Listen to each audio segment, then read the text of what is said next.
আরে নীলা, কি ব্যাপার? কি হলো? কাল না তোমার আসার কথা ছিল? হ্যাঁ, ছিল, কিন্তু যাব না। ব্যাস, হয়েছে। আর কিছু বলবেন? আরে, এভাবে রেগে কথা বলছো কেন? আমি আবার কি অপরাধ করলাম? আপনি কি অপরাধ করেননি, এইটা একটু ভেবে বলুন তো। মানে? আমি ঠিক মানে বুঝলাম না। ও, এখন আপনি মানেই বুঝতে পারছেন না? আইরে মানুষ, কেন বুঝবেন না কেন? আপনি শিউলিকে কেন ফোন করছেন? আপনি আমাকেও আসতে বললেন, আবার ওকেও আসতে বললেন, বললেন একই টাইমে। কেন? এরকম কেন? দেখো, তুমি আমাকে অবশ্যই ভুল বুঝছো। আমি ওকে ডাকছি ঠিক আছে, কিন্তু ওকে কোথাও নিয়ে যাওয়ার জন্য, কোথাও যাওয়ার জন্য আমি ডাকি নাই। আমি তোমাকে ডাকছিলাম, তোমার সঙ্গে কোথাও যাব, এটা মিট করতে চাইছিলাম, কিন্তু তুমি এটা আমাকে অযথা ভুল বুঝছো। বুঝতে পারছো? ও, তাই নাকি স্যার? হ্যাঁ, এরকম আজকাল। হ্যাঁ, আমি সব বুঝি বুঝি। আপনি যে তলে তলে কি করছেন, এটাও আমি বুঝি। আপনি আমাকেও খাবেন, আবার ওকেও খাবেন। এটা আমি মনে হয় বুঝি না। যে কোনো একজনকে আপনি সিলেক্ট করেন। আপনি খেলার পুতুল ভেবেন না, আমরা আসলে আপনার হাতের খেলার পুতুল না, বুঝতে পারছেন স্যার? হ্যাঁ, একটু ভালো হন, স্বভাবটা একটু ভালো হওয়ার চেষ্টা করেন, বুঝতে পারছেন? হ্যাঁ হ্যাঁ, জনাব, এইভাবে দিন যায় না। আমি তো আসলে তোমাকে ঠিক বুঝাইতে পারছি না। আসলে তুমি কি বলতে চাইছো পরিষ্কার করে বলো তো। ও বাবা রে! হ্যাঁ, এই দেখছি কিছুই বোঝে না। হ্যাঁ, আদা মাছটা উল্টে খেতে জানে না। আরে জনাব, আমি আপনাকে পরিষ্কার ভাবে বলে দিচ্ছি, একটু বোঝেন, আমার কথাটা একটু মনোযোগ দিয়ে শোনেন। আপনি ওকে চান না আমাকে চাইছেন, কোনটা? আরে পাগলি, আমি যখন তোমাকে বোঝাইতেই পারছি না, তবে ক্লিয়ার শুনে রাখো। আমি কাউকে চাচ্ছি না, আমি শুধু তোমাকে চাইছি। এটা কি তুমি আমার ভাষাতে বুঝতে পারো না? আর যদি কখনো এই ধরনের হয়, তারপরে তুমি আমাকে যা শাস্তি দেবে আমি তাই মাথায় পেতে নেবো, বুঝছো? ও, আজকাল তাই না? হ্যাঁ, তাহলে আসলে তোমাদের মানে উচিত শিক্ষা না দিলে তোমরা সোজা হও না, বুঝছো ব্যাপারটা? একটু উচিত শিক্ষা তোমাদের পাওয়া দরকার। কারণ তোমরা আজ তো এখানে, আবার কাল ওখানে। এই স্বভাবটা একটু চেঞ্জ করো। তুমি আমাকে দিনের পর দিন ইউজ করছো। দিনের পর দিন তুমি আমাকে যা বললো আমি তাই শুনি। আমি কি তোমার কোনো কথা অমান্য অমান্য করছি বলো? না, এটাকে আমি অস্বীকার করছি? তাহলে?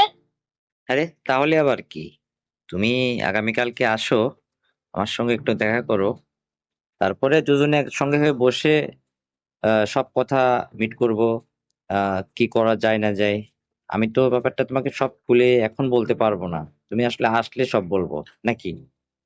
আহ, অনেকদিন বুঝি খাওয়া হয় না, তাই না স্যার? হ্যাঁ, অনেকদিন খাওয়া হয় না, খাওয়া লাগবে। হুম, হ্যাঁ, এবার দেখবো কে কত পারে। হ্যাঁ, স্বাদ মিটাই দেব, দেখবো না। আমার প্রতি তোমার রাগ এখনো কমেনি। আমি তো ভয়ে আছি। এরকম করছো কেন? একটু নর্মাল হও, একটু ঠান্ডা মস্তিষ্কে আমার সঙ্গে কথা বলো, তাহলে না আমি কথা বলে তোমার সঙ্গে মজা পাবো। ওইসব স্যার, ওইসব ছাড়েন। ওইসব মজা টজা আমি বুঝি না। আমার লাগবে এই জানি, আমাকে দিতে হবে। আমি আগামীকালকে আসবো, তবে ওই আগের ওইখানে যেখানে পূর্বে ছিলাম ওখানে। হ্যাঁ, ওখানে আসলে তারপরে তুমি আমাকে যেভাবে বলবে ওভাবে, কিন্তু পূর্বের মতোই আমাকে দিতে হবে। ওইসব আমি কিছু বুঝি না। আমার রাগ হয়েছিল শুধু, তুমি আমার মাঝখানে আরেকজনকে টানো কেন? একটা মেয়ে অন্য মেয়ে আর একটা মেয়েকে এভাবে সহ্য করতে পারে একজনের সঙ্গে? বলো, তুমি এটা জানো না?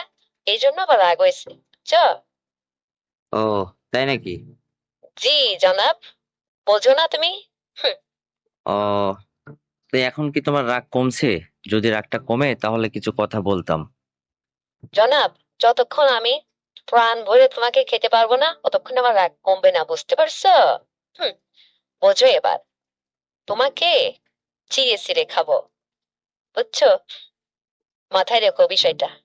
তোমার কথা শুনে তো আমার খুব ভয়ই লাগছে। বাবা, এত পারদর্শী হঠাৎ হয়ে গেলে কেমনে তুমি? আগে কালকে আমি আসি না তোমার কাছে, তারপরে ওই দুইজনকে খাওয়ার স্বাদ মেটায় দেবো ভালো করে, বুঝছো? হ্যাঁ। আচ্ছা ঠিক আছে পাগলি, আসো তুমি। কাউকে লাগবে না, শুধু তোমাকেই লাগবে। আর আমি তোমাকে কথা দিচ্ছি, তুমি বাদে অন্য কাউকে আমার দরকার নেই। আরে বাবা, তোমাকেই তো আমি নিয়মিত খাচ্ছিলাম, নিয়মিত ডাকি, তোমার সঙ্গে মজা করি। এখন এর মধ্যে তুমি অন্যকে অযথা সন্দেহ করে আমাকে এত রাগারাগি করছো, আমার সঙ্গে বাজে বকছো। এসব গুলো ঠিক না, বুঝছো? তুমি শুধু আমার। তো ঠিক আছে, আগামীকালকে আসো, তুমি কথা হবে তোমার সাথে, বুঝছো? ঠিক আছে জনাব, তাই হবে। তুমিও ভালো থেকো। আর শোনো, সাথে না প্রোটেকশন নিয়ে এসো। আচ্ছা ঠিক আছে, রাখতেছি। Bye bye. কালকে সকালে 9টা 10টার দিকে ফোন দিও, হ্যাঁ? আল্লাহ হাফেজ। ওকে, বাই। না রে, প্রথম দিন যা কষ্ট হয়েছিল না, আমি তোমাকে এটা বুঝাইতে পারবো না। বুঝতে পারছিস দোস্ত? প্রথম দিন সে আমাকে আসলে লজ্জা অপেক্ষা আর করলো না, এমন দিয়া দিল না রে। মানে আমি আসলে সেদিন খুব ভয়ে পাইছিলাম যে আসলে মেয়েদের এরকমই হয়। তারপরে আস্তে আস্তে সবই ঠিক হয়ে গেল। বন্ধুরা, আমি আজকে আমার বন্ধুও বলতে পারেন, দেবরও বলতে পারেন, সে কলেজ লাইফের বন্ধু, তার কাছে আমি আমার বাসরাত্রের গল্পটা শেয়ার করব।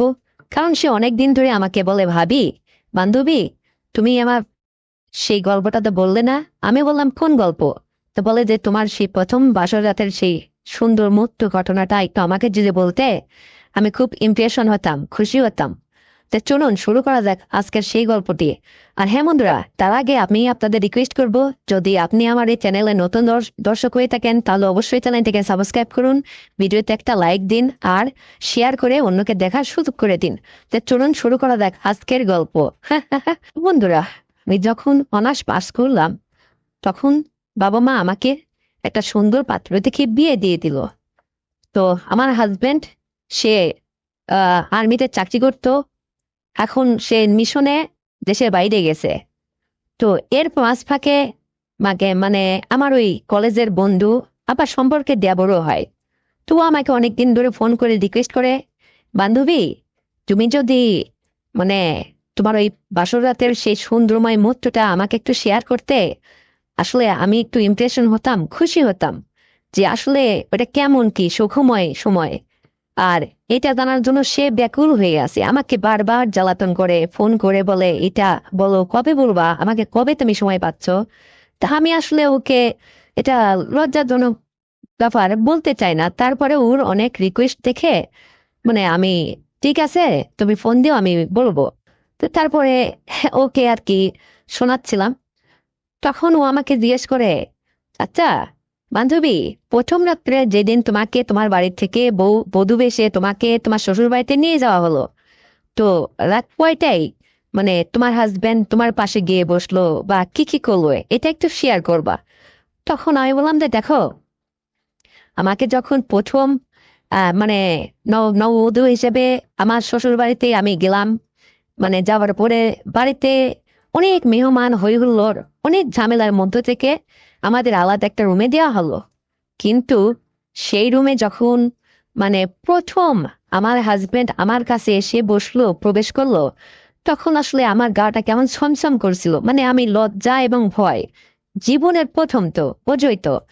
তো তখন সে আমাকে কাছে এসে আমার ঘুমটা ফেলে দিল, আমার মুখটা একটু উঁচু করে আমার চেহারাটা দেখলো এবং সে দারুণ খুশি হলো। সর্বপ্রথম সে আমাকে একটা গিফট করছিল, সেটা অবশ্যই তোমাকে বলবো না। তো এই গিফটটা আমার আঙ্গুলে হয়তো পড়াইলো, তো আমি খুব খুশি হলাম। তারপরে যখন আস্তে আস্তে আমার কাছে আসলো, হঠাৎ আমাকে বলে উঠছে যে দেখো, তুমি একটু ওয়েট করো বা আমাদের ফ্যামিলির লোকজনের সাথে কথাবার্তা বলো, আমি বাইরে থেকে ঘুরে আসি। তা আমি বললাম যে ঠিক আছে। কি এমন কাজ আছে যেটা আজকে না গেলে হতো না? কারণ আজকে আমাদের প্রথম ফুলসজ্জা রাত, আজকে বাইরে কেন? তো বলতেছে যে আমার অল্প একটু কাজ আছে, তুমি অল্প একটু সময় ওয়েট করো। ঠিক আছে, তখন আমি তার জন্য ওয়েট করতে লাগলাম। তো হঠাৎ ও বাইরে চলে গেল, আমি এদিকে ঘুমায় পড়ছি। তো অনেক কখন আসছে আমি জানি না। তো ওর এক ফ্রেন্ড ছিল, ওর একদম কাছের বন্ধু, মানে ওর সঙ্গে করে ও আসছে। তো বাইরে থেকে যে ও আজে বাজে ছাইপাশ খেয়ে আসছে বা ওর এটা অভ্যাস আছে তা তো আর আমি জানি না। তুইটা খেয়ে ও আসলো বেহুশ হয়ে, মানে ওয়েটিং রুমে পাশের রুমে ঘুমিয়ে পড়ছে। আর ওর বন্ধুটা, মানে আমার ঘরের বাতি নেভানো ছিল। আমি আসলে ভাবছি যে আমার হাজবেন্ড বাইরে গেছে, আমার রুমে এসে সে আমার কাছে হয়তো আসবে, কিন্তু করে ওই বন্ধুটা এসে ওকে পাশের রুমে ঘুমায় রেখে আমাকে মানে যা খুশি তাই করবো। আসলে প্রথম রাত তো মানে আমি, সে 2-3 বার এভাবে করছে। করার পরে আসলে আমি বুঝতে পাই না, আমি ভাবতে আমার হাজবেন্ডই তো। তা আমি আমার মানে নিজের ইচ্ছা থেকে আসলে আমি এটা করলাম। কিন্তু হঠাৎ সে আমার রুম থেকে বের হয়ে যায়, তার বন্ধুকে মানে পাঠিয়ে দিয়েছে ঘুমের থেকে জাগায়, আর সে রুম থেকে বের হয়ে অন্য রুমে চলে গেছে। মানে অনুষ্ঠান বাড়ি তো, মানে সবাই কে কার ধুলো অন্ধকার। কিন্তু পরে আমার হাজবেন্ড এসে ঘুম ভাঙানোর পর সে যখন আমার কাছে উঠে চায়, তখন আমি বলি কি, যে কি ব্যাপার, একটা মানুষ এক রাতে কতবারই বা এটা সম্ভব হয়, আর তুমি তুমি না কেবল এইমাত্র আমার কাছে এটা করলে। তখন সে বলে কই, না তো, এই দুষ্টামা করে না তো, এটা আমাদের প্রথম সূর্য রাত। আর তুমি যদি আমার সঙ্গে এখন এরকম করো তাহলে আরো তো দিন পরেই রইলো। তো যাই হোক, আমি তাকে কোনো কিছু বুঝতে দিলাম না যে আসলে ব্যাপারটা কি, আমার সঙ্গে আসলে এটা কার সঙ্গে ঘটলো। তো পরে ভাবলাম যে আসলে ওর সাথে তো ওর একটা ফ্রেন্ড ছিল, যাকে সঙ্গে নিয়েও বাইরে গেল আমার কাছ থেকে। ও আবার এসে আমাকে অন্ধকারিতা করে গেল না তো, মানে আমার মধ্যে একটা কনফিউজ কাজ করলো। তারপরে সে আমাকে, যাই হোক, সেও নিজেও এটা করলো। মানে ফর্সা সকাল হয়ে গেল, সেও দুবার যাই হোক এরকম থাকলো। তো আমি আসলে আমার কষ্টটা, আমার মনের মধ্যে যে একটা বেদনা, সেটা আমি ওকে বুঝতে দিচ্ছি না। পরে এখন দেখি যে হ্যাঁ, পরের দিন সকালেও সেই বন্ধুটা এসেও ওর কাছে ঘোরাঘুরি করছে। আসলে সর্বপ্রথম বন্ধুকে ঠকিয়ে ওর বন্ধু আমার সঙ্গে এইভাবে মাস্তি করে গেল, মজা করে গেল। এটা আসলে আমি পরে বুঝলাম, কিন্তু এইটা কি ওর করা উচিত হলো? মানে এত বড় একটা আকস্মিক ঘটনা আমার ফুরসজ্জা রাতে আমার সঙ্গে ঘটে গেল। জানিস বন্ধু, তারপরে যেটা হলো, তো আমি এটা জীবনে আর কাউকে শেয়ার করিনি। আর তুই যে আমার কাছে এত এই যে জানতে চাস আমার সেই বাসর রাতের ঘটনাটা, আমি যে তোকে কেন যে বলতে শিকার হয় না, শুধু এই কারণে, জানিস, তারপর থেকে রে, মানে আমাদের বাড়িতে আমাকে নিয়ে আসলো, তারপরের দিন আবার ওদের বাড়িতে আমাকে নিয়ে আসলো। আমি আমার হাজবেন্ডের সঙ্গে করে সেই দিন যে হয়েছিল রে বন্ধু, তোকে আর ভাষায় কি প্রকাশ করব। মানে এত সুন্দর স্বাদ, এত সুন্দর আরাম রে বন্ধু এই বিয়ের মধ্যে। যদি তুই এখন এটা করতি তাহলে তুই বুঝতে পারছিস। তখন আমার বন্ধুটা আমাকে বলে, ঠিক আছে, তোর এটা দেখে তো আমার খুব লোভ জাগছে রে, আমিও খুব শীঘ্রই বাবাকে বলে বিয়ে শাদী করে ফেলবো। বিয়ের মধ্যে এত শান্তি এত মজা তা তো জানতাম না।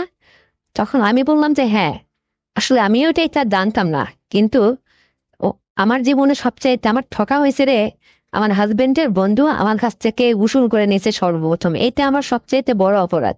আর এই অপরাধের জন্য আমি আসলে কাউকে এই কথাটা বলতেও পারতেছি না, নিজেও সহ্য করতে পারতেছি না। আর এই এই বিষয়টা আমি তোকে বলতে চাইছিলাম না, তোর এত অনুরোধ এত রিকোয়েস্টের কারণে তোর কাছে আমি আজকে বলতে বাধ্য হলাম। আর এটা বললে আসলে নিজেকেও খুব হালকা মনে হচ্ছে জানিস। যাই হোক, এটা তুই কখনো কাউকে কোনোদিন শেয়ার করবি না। আমার হাজবেন্ড যদি আসলে এটা জানতে পারতো তাহলে ওর বন্ধুকে আমার মনে হয় জীবনে থেকে একদম বিতাড়িত করে দিত। তো ভালোই হয়েছে আমি বুদ্ধিমান করে তাকে কথাটা কখনো জানাইনি, যে আসলে আমি নিজেকেই তারপরের থেকে মানে সজাগ থাকবো, ওর বন্ধু যাতে কোনোদিন আর আমার সঙ্গে ঠকবাজি করতে না পারে। তো তারপরে রে বন্ধু, মানে মাসের পর মাস আমাদের ভালোই চলছিল, এত সুন্দর। আর আমি জানিস আগের চেয়ে না অনেক স্বাস্থ্য বেড়ে গেছে, মোটা হয়ে গেছি, ওষার হয়ে গেছি জানিস। মানে ফর্সা টকটকে চেহারা। আমার হাজবেন্ড তো আমাকে বলে তুমি তো দিন দিন আপেল হয়ে যাচ্ছ। তো হ্যাঁ, আমি আর কি বলবো আমি তো আপেলই। তো সে ভালোই মাস্তি করে আমাকে পেয়ে, সে খুবই স্যাটিসফাইড, খুবই খুশি জানিস। তো এই তো মিশনে গেছে, তা কতদিন লাগবে তার জানি না, আসলে পারে আবার হবে। সে যখন ছুটিতে বাড়িতে আসে না রে বন্ধু, হুম, এমন কোপ দেয় রে, আমার ভালোই লাগে, কষ্টও লাগে, ভালোও লাগে।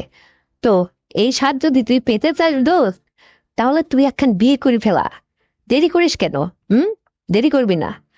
তো বন্ধুরা, আপনারা নিজেরাও শুনলেন যে আসলে আমার হাজবেন্ডের সঙ্গে আমার জীবনে যা ঘটেছিল, সেই বাসর রাতের সেই সুখময় সেই মুহূর্তটা, অনুভূতি, সেই সময়টা আসলে আমি আমার কলেজের বন্ধু অথবা সে আমার দেবর, তাকে শেয়ার করতে বাধ্য হলাম, কারণ তার অনেক রিকোয়েস্ট ছিল। তো এই ছিল আমার আজকের সেই বাসরের গল্পটা। যদি আপনাদের এই গল্পটা শুনে একদম ভালো লাগে, তাহলে অবশ্যই আমার চ্যানেলটিকে সাবস্ক্রাইব করুন, ভিডিওতে একটা লাইক দিন, আর অন্যকে দেখার সুযোগ করে দিন শেয়ার করে। আর অপেক্ষায় থাকুন পরবর্তী ভিডিও পাওয়ার আশায়। ধন্যবাদ বন্ধুরা। তো বন্ধুরা, আমি আজকে তোমাদের যে গল্পটি শোনাবো সেটা হচ্ছে আমার বাবা, আমি আর আমার মা। আসলে আমরা তিনজনে ফ্যামিলি মেম্বার ছিলাম। তো আমরা একটি গ্রামে বাস করতাম, আর আমাদের গ্রামের পাশ দিয়ে একটি নদী বয়ে গেছে। তো নদীটা পার হয়ে আমার নানির বাড়ি, আর আমার ছোট খালার বিবাহ অনুষ্ঠানে দাওয়াত পেয়েছিলাম, তাই আমরা ফ্যামিলি সহ সে বাড়িতে দাওয়াত খাইতে গেছিলাম। কিন্তু সেদিনকে সে রাতটা দাওয়াত খাওয়ার পরে মানে অনেক মানে ফিরতে, খাওয়া দাওয়া করে ফিরতে অনেক রাত হয়ে গেছিল। তো ওই বাসা থেকে সবাই আমাদের বললো যে আজকে তোমাদের যাওয়ার দরকার নেই, যেহেতু নদী পারাপারের পথ, তোমরা কি করে যাবে?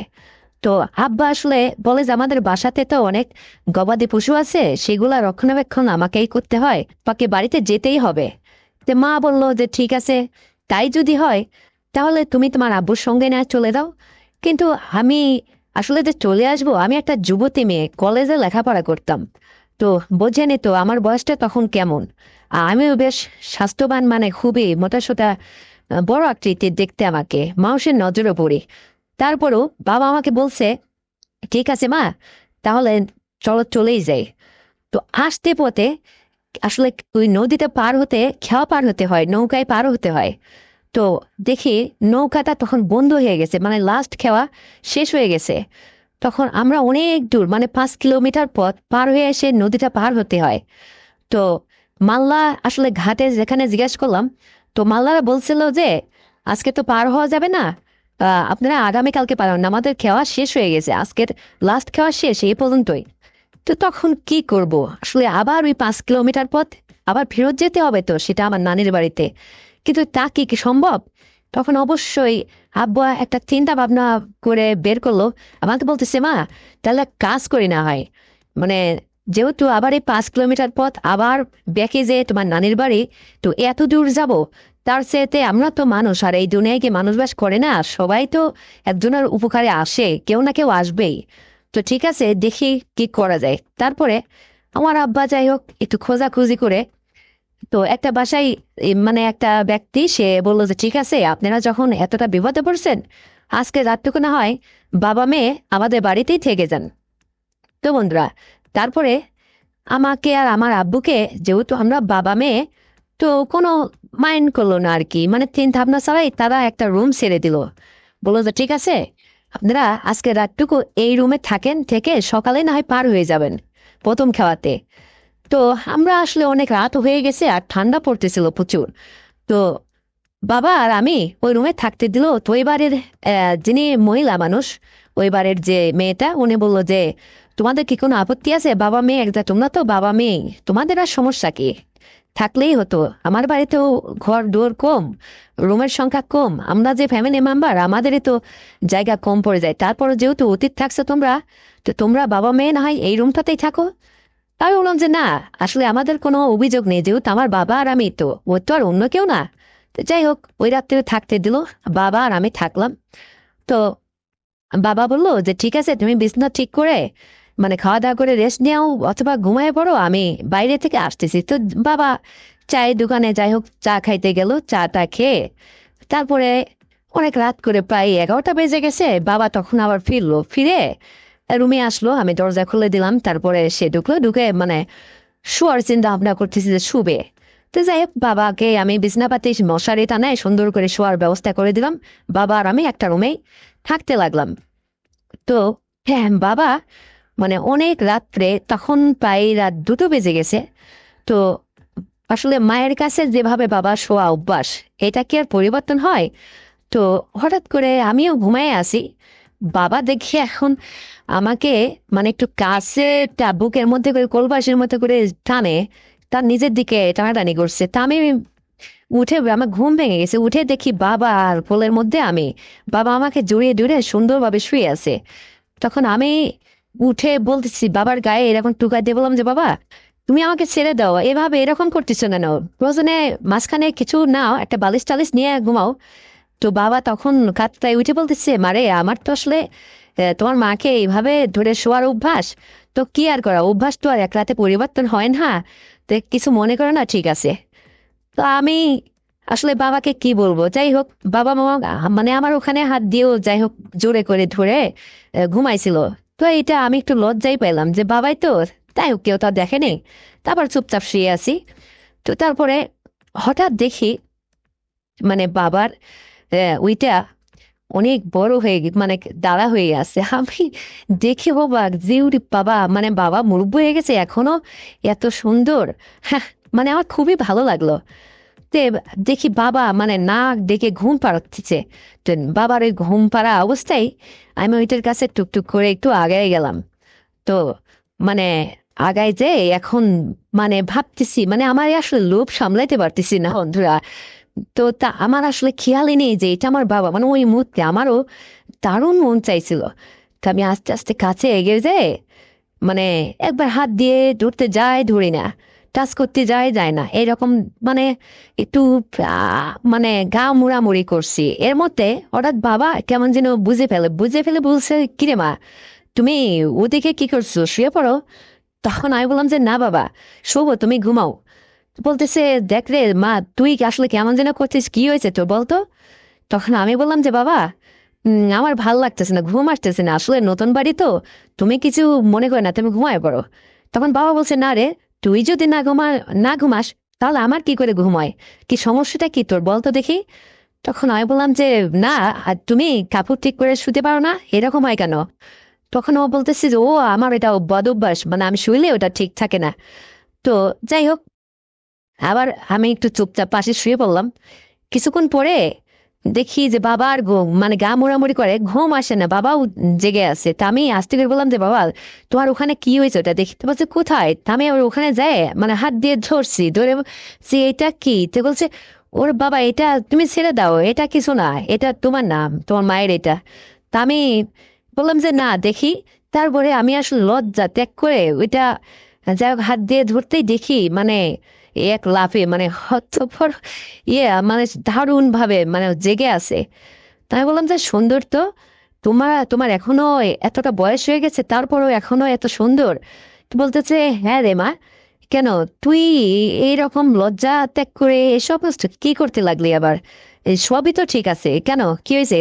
তে আমি তখন বললাম যে দেখো বাবা আজকাল যুবক ছেলেপেলেদেরও আসলে এরকম হয় না, তোমার এখনো যেভাবে সুন্দরভাবে তুমি নিজেকে টিকায় রাখছো এত সুন্দর করে, তো এইটা আমার দেখে দারুণ লোভ হচ্ছে বাবা। তুমি ঘুমাও তো দেখি, আমি একটা কিছু করি। যে বাবা তখন বলছে কি করবি রে বাবা, ওটা থাক না, কি ওটা ধরিস কেন? তা আমি মানে যাই হোক ওটা আস্তে আস্তে সুন্দর করে ম্যাসেজ করতে করতে এক পর্যায়ে মানে বাবারও দেখি দারুণ ভাবে একটা অনুভূতি জাগছে ভিতরে। আমি বুঝতে পারলাম বাবা আমার দিকে ফেল ফেল করে তাকাই আছে।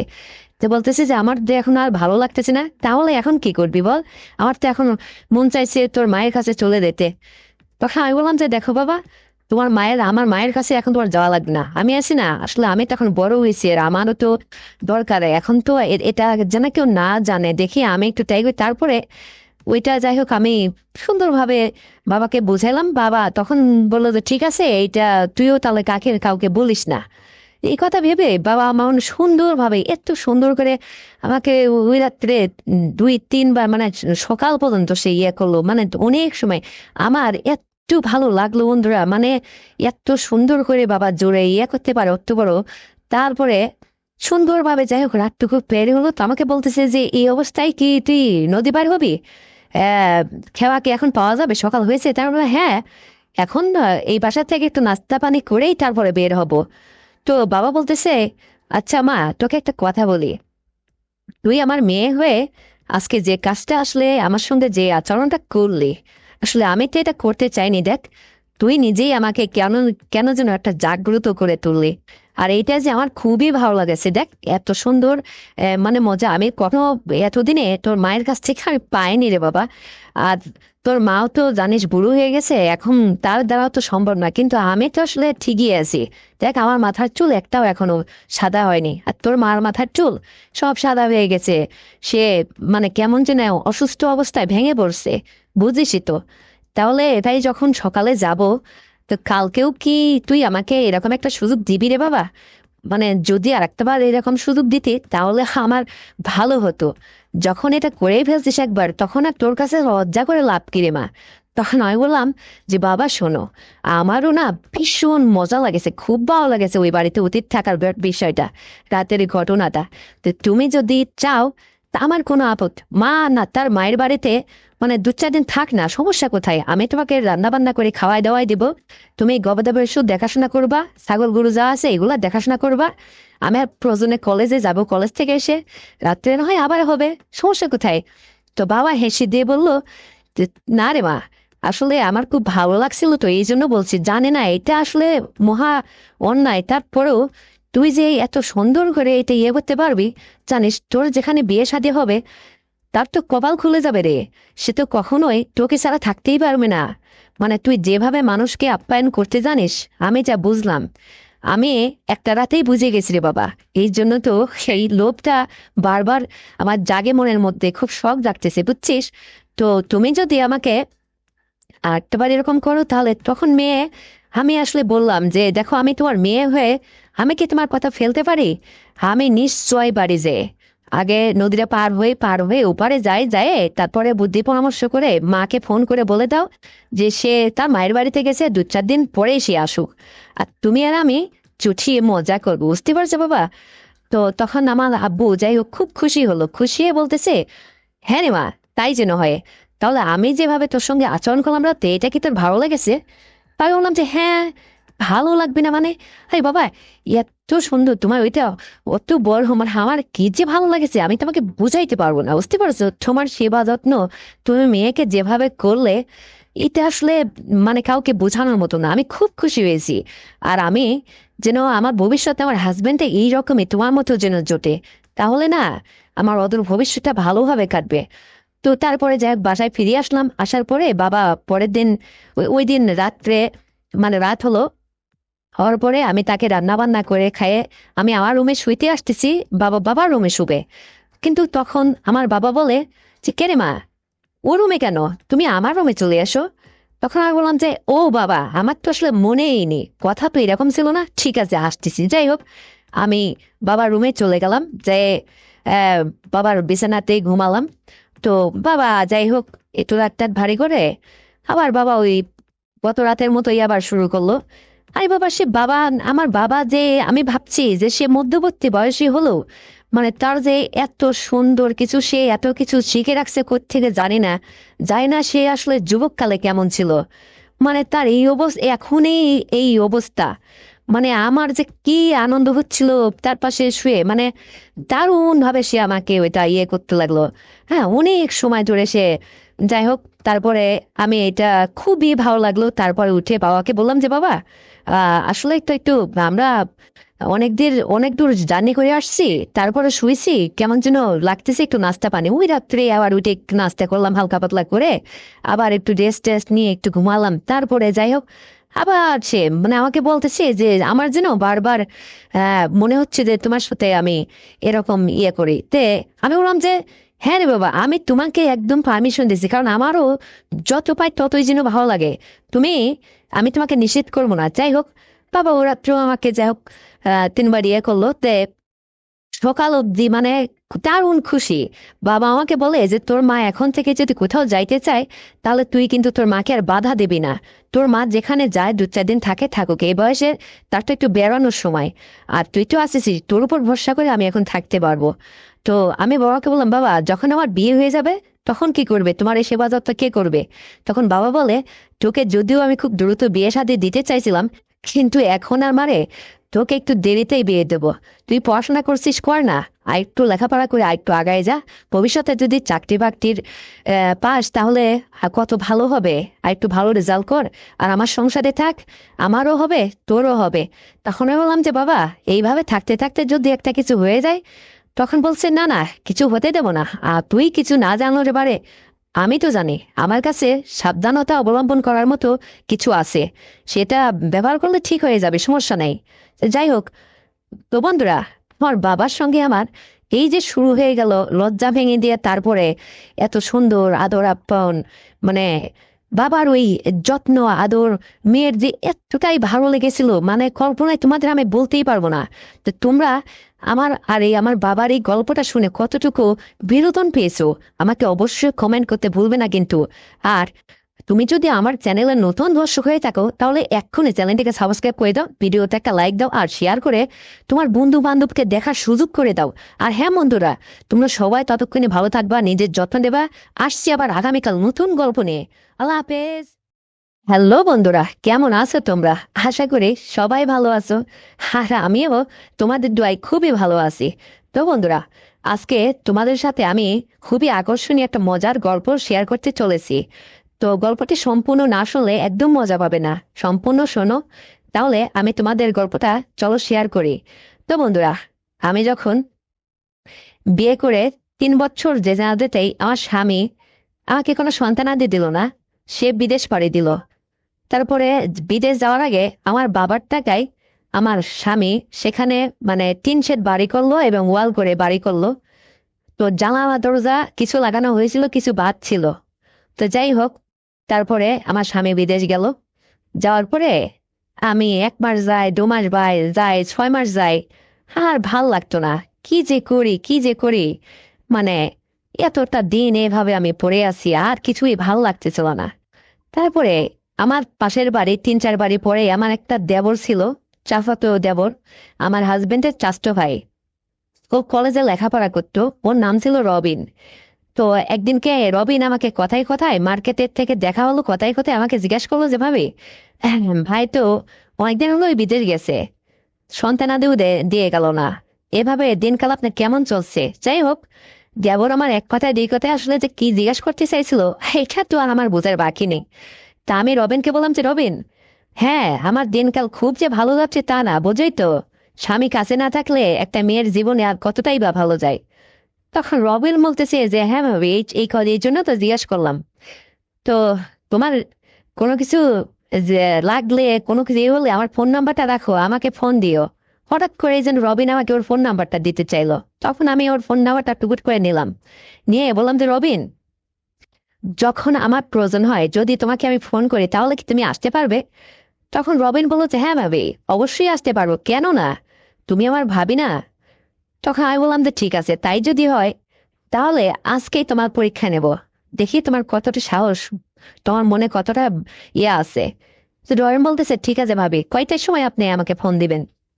তখন আমি বললাম যে শোনো, ঠিক রাত 11টার পরে আমি তোমাকে ফোন করলে তুমি সোজা আমার বাড়ির পিছন সাইডে যে কলার বাগান আছে, কলার বাগানের পাশ দিয়ে আমার পিছন সাইডের এই জানালার গ্রিল লাগানো নেই, এই সাইড দিয়ে তুমি ঘরে উঠে আসবে, পারবে না? ওখানে এসে আমাকে আস্তে করে একটা ফোন দেবে, আমি ফোনটা চালান করে রাখবো, তোমার কল আসলে আমি অটোমেটিকলি ফোনটা রিসিভ করে তোমার সাথে কথা বলে তোমাকে রিসিভ করে নেব, পারবে তুমি? তারপরে একটা দিন তুমি আসো, তারপরে আর কখনো তোমার এই ভুলটা হবে না, তখন তুমি একাই আসতে পারবে। তখন রবিন বলতেছে যে ভাবি, আসলে প্রথম প্রথম তো গাটা একটু সমসম তো করবেই, তারপরেও আপনার ফ্যামিলির লোকজন, ওই যে মেজো ভাইরা আছে, মেয়ে ভাইরা আছে, ওরা যদি কেউ আমাকে দেখে ফেলে, কারণ কি এটা হচ্ছে সোজা পথ না, উল্টো পথ, ওই কলাই বাগান দিয়ে যেহেতু আমাকে আসতে হবে অনেক রাত্রে, এটা কেমন দেখায় না? তবু আমি একটাবার চান্স নেব, আসবো ভাবি। যাই হোক, রবিন আমাকে এই কথা বলে চলে গেল। আমি সেদিন রাত্রে রাত 11টা পর্যন্ত অপেক্ষায় আছি। হঠাৎ দেখি মানে আমার ঘরের পাশ দিয়ে সব সব শব্দ হলো, তা আমি বললাম, আমি তখন ভাবছি যে কেউ না কেউ হয়তো আসছে। তখন রবিন আমাকে মিস কল দিচ্ছে। তখন আমি রবিনকে কল ব্যাক না দিয়ে জানালার ওই যে জানালার গ্রিল লাগানো নেই, একটা পর্দা ফেলানো আছে, ওই জানালা দিয়ে মুখটা বের করে দেখি রবিন আমার জানালার পাশে দাঁড়িয়ে আছে। তখন আমি রবিনকে বললাম, যে দিক দিয়ে উঠে আসো, উঠে আসো। তখন রবিন আমার ঘরে ওই জানালা দিয়ে আমার ঘরে প্রবেশ করলো। তারপরে এসে বলছে যে ভাবি, এত সুন্দর সুযোগ থাকতে তুমি আমাকে আগে বলনি কেন? আরে তুমি এইভাবে, ভাই বিদেশ আছে তাতে কি হয়েছে, তুমি এভাবে থাকবে কেন? আমার মতো দেবর থাকতে তুমি মহা সুখে থাকবে। আর তুমি কি আর 5টা মানুষের মতো নাকি এত সুন্দরী ভাবি আমার? হ্যাঁ, তোমাকে আজকে আমি মার্কেটে যে ফলো না করলে তো তোমার জীবনের এই দুর্দশা দূরই হতো না। তখন আমি বললাম যে হ্যাঁ রবিন, আসলে এই কথা তো কাউকে মুখ মুখ ফসকে বলার কথা না, বলাও যায় না, এটা লজ্জার কথা না। আমি মেয়ে মানুষ না, শত কষ্টে হলেও মনের মধ্যে চাপা রেখে এভাবে পড়ে আছি। তো যাই হোক, শোনো, আজকে তুমি আসছো, কথা জোরে বলো না, আস্তে আস্তে কথা বলো, কেউ আবার শুনে ফেলবে। তো রবিন তখন সাইসই করে আমার সাথে যাই হোক কথা বলতেছিল। এক পর্যায়ে দেখি রবিনের মানে ভিতরে একটা অস্থিরতা, কেমন যেন ওর মধ্যে একটা টেনশন কাজ করতেছে। তাই বললাম যে রবিন, তুমি প্রেশান হো না, ঠান্ডা মস্তিষ্কে একটু বসো, একটু জল খাও 1 গ্লাস, তারপরে একটু বসে আমার সাথে 5 রকমের 5টা কথা বলো, দেখবা মনে সাহস আসবে। তারপরে যাই হোক, রবিনকে 10-15 মিনিট এভাবে চুপচাপ দুইজন কথাবার্তা বলতে বলতে রবিন সেদিন সুন্দরভাবে, এত সুন্দর করে সে আমাকে সমস্ত দিল। আমাকে আগে সে লাইট জ্বালিয়ে দেখলো সুন্দর করে, দেখে সারে আমাকে বলতেছে যে ভাবি প্লিজ, সোনা ভাবি আমার, তুমি আজকে আয়নার সামনে যা সুন্দর করে একটু সাজুগুজু করে আমাকে দেখাও না।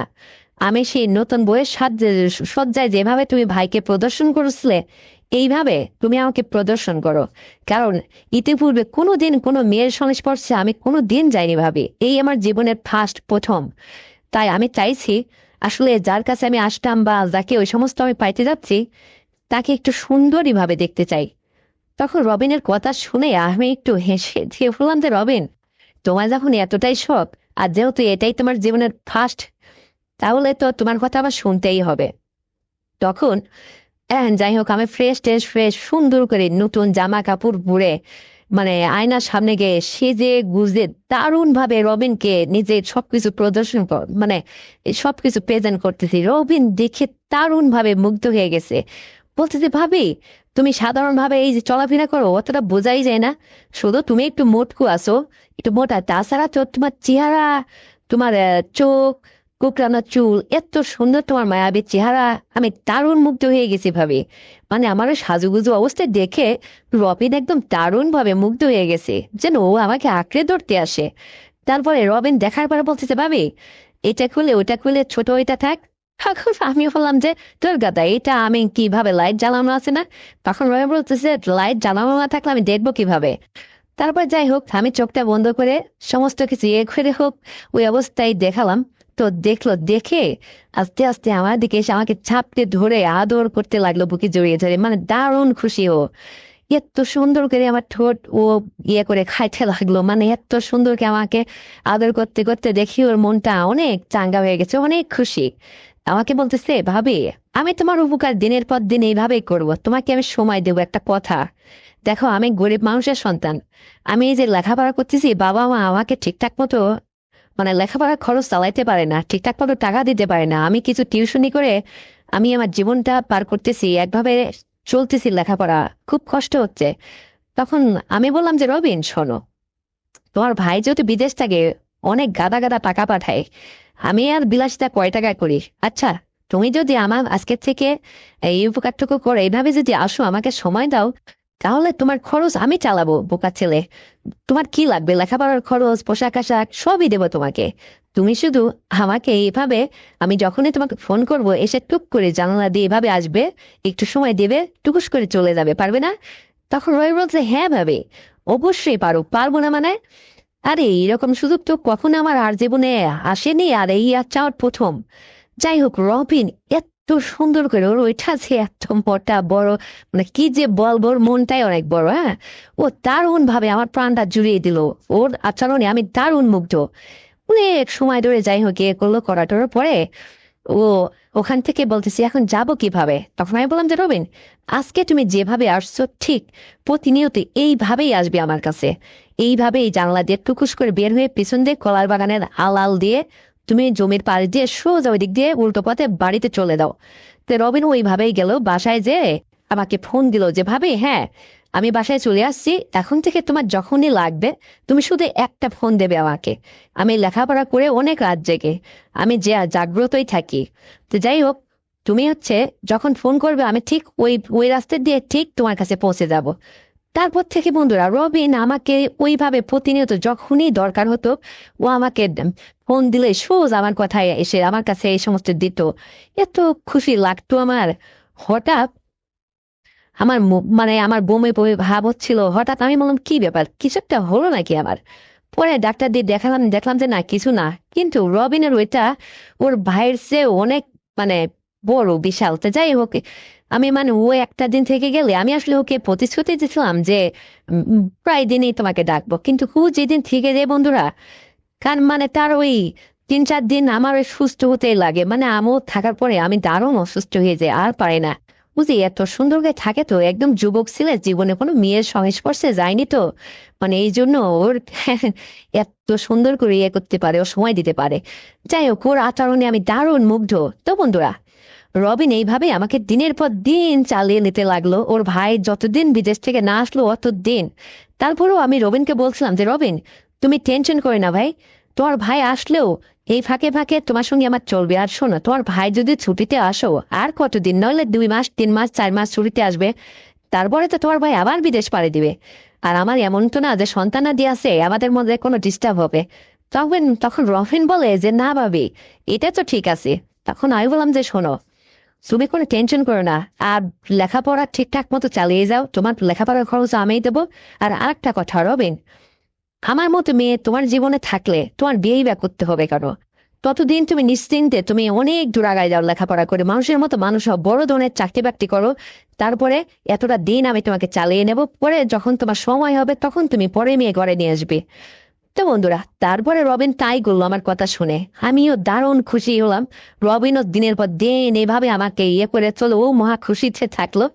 আর ও এত সুন্দর করে ইয়ে করে না, মানে আমার স্টিলের খাট, কোনো শব্দ নেই, কিচ্ছু নেই, চুপচাপ আসে চুপচাপ যায়, দারুণ ভাবে আমাদের জীবনটা কাটতেছিল।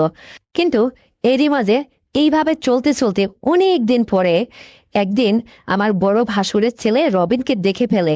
রবিনকে জিজ্ঞেস করে, কিরে রবিন, তুই ইদানিং এই পথ দিয়ে দেখে চলাফেরা করিস, ঘটনাটা কি বলতো, কোথায় যাস তুই? তখন রবিন বলে, না রে, আমার আসলে একটা কলেজের একটা মেয়ের সঙ্গে আমি কথা বলি তো, তো এই জন্য কোথাও আড়াল জায়গা পাইনি, ওই যে কলার বাগানটা দেখছিস না, ওখানে যাই একটু দাঁড়িয়ে নিরিবিলি কথা বলে আসি। তো যাই হোক, রবিন এই কথা বলে মানে আমার ওই ভাসুরের ছেলের কাছে পাশ কাটিয়ে চলে আসছে।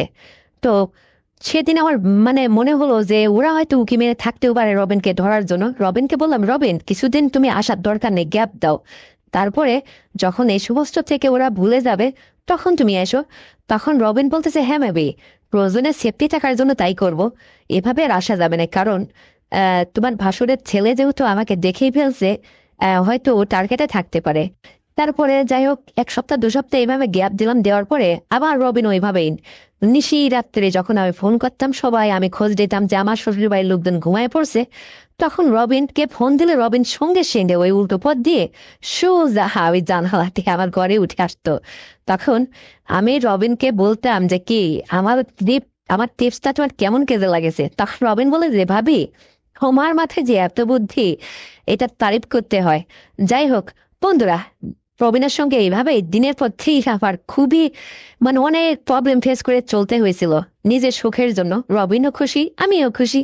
তো এই গল্পটি শুনে তোমাদের কেমন লেগেছে? যদি ভালো লেগে থাকে তাহলে এক্ষুনি চ্যানেলটিকে সাবস্ক্রাইব করে দাও, ভিডিওতে একটা লাইক দাও, আর শেয়ার করে তোমার কাছের বন্ধু বান্ধবদের শোনার সুযোগ করে দাও। আর হ্যাঁ বন্ধুরা, আগামীকাল আরো সুন্দর গল্প নিয়ে আসছি। ততক্ষণে সবাই তোমরা নিজের স্বাস্থ্যের যত্ন নেবে, ভালো থাকবে, নিজের সন্তানকে স্কুলে পাঠাবে, এই প্রত্যাশায় আল্লাহ হাফেজ।